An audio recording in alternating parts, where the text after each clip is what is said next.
Share മാർക്കറ്റിലെ വലിയ ഇടിവുകളിൽപ്പെട്ട് പ്രതിസന്ധിയിലായ അദാനി ഗ്രൂപ്പിന് പുതുജീവൻ നൽകിയത് കേന്ദ്ര സർക്കാരാണെന്ന് തെളിയിക്കുന്ന റിപ്പോർട്ടുകൾ ഇതാ പുറത്തു വന്നിരിക്കുന്നു.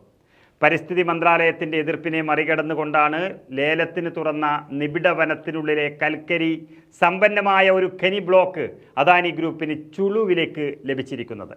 പരിസ്ഥിതി മന്ത്രാലയത്തിൻ്റെ നിർദ്ദേശം മറികടന്ന് കൽക്കരി മന്ത്രാലയം വിദഗ്ധ സമിതിയുടെ ഉപദേശവും കണ്ടില്ലെന്ന് നടിച്ചാണ് അദാനി പ്രേമം കാണിച്ചിരിക്കുന്നത്.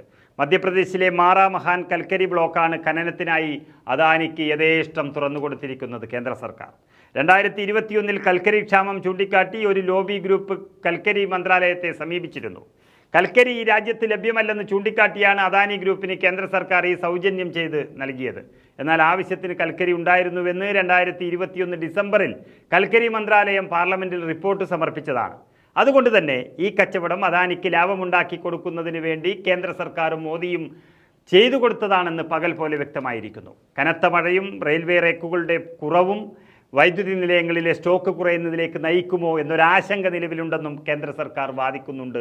ഇതിനെക്കുറിച്ച് നിബിഡ വനങ്ങളാൽ ചുറ്റപ്പെട്ട പ്രദേശമായതിനാൽ ഈ പ്രദേശത്തെ 15 കൽക്കരി ബ്ലോക്കുകളിൽ ഒന്നുപോലും ഖനനത്തിനായി തുറന്നു കൊടുക്കാനാവില്ലെന്ന് പരിസ്ഥിതി മന്ത്രാലയം കേന്ദ്ര സർക്കാരിനെ അറിയിക്കുകയും ചെയ്തതായിരുന്നു. എന്നാൽ അദാനിയോടുള്ള താല്പര്യത്തിൻ്റെ പുറത്ത് ഈ നിർദ്ദേശങ്ങളെല്ലാം ഒന്നൊന്നായി കാറ്റിൽ പറത്തിയാണ് കേന്ദ്ര സർക്കാർ കൽക്കരി ഖനി അനുവദിച്ചു നൽകിയത്. ഈ ഖനി കൊണ്ട് മാത്രം കോടിക്കണക്കിന് ഡോളർ സമ്പാദിക്കാൻ അദാനി ഗ്രൂപ്പിന് സാധിക്കുമെന്ന് ഉറപ്പായിരുന്നു. ലോകത്തിൽ കൽക്കരി കയറ്റി അയക്കുന്നതിൽ ഏറ്റവും മുൻപന്തിയിൽ നിൽക്കുന്ന രാജ്യമാണ് ഇന്ത്യ. അതുകൊണ്ട് തന്നെ കൽക്കരി കയറ്റി അയച്ചും കോടിക്കണക്കിന് ഡോളർ അദാനിയുടെ അക്കൗണ്ടിൽ എത്തുമെന്നും ഉറപ്പാണ്.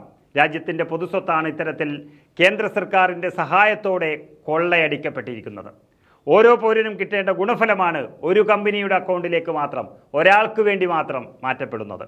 തെരഞ്ഞെടുപ്പിൽ ഇലക്ട്രൽ ബോണ്ടുകളിൽ ഒന്നും പെടാതെ കോടിക്കണക്കിന് രൂപയാണ് BJPയുടെ അക്കൗണ്ടിലേക്ക് അദാനി വകമാറ്റിയിരിക്കുന്നത്. ഇതിലുള്ള നന്ദി സൂചകമായിട്ടാണ് കൽക്കരി ഖനി കൂടി കേന്ദ്ര സർക്കാർ അദാനി ഗ്രൂപ്പിന് തീരെഴുതി നൽകിയിരിക്കുന്നത്. പൊതുമേഖലാ സ്ഥാപനങ്ങൾ പലതും നേരത്തെ തന്നെ പോക്കറ്റിലാക്കിയ അദാനിയുടെ അക്കൗണ്ടിലേക്ക് ഒന്നുകൂടി എന്നു മാത്രമേ ഇത് പറയാൻ സാധിക്കുകയുള്ളൂ.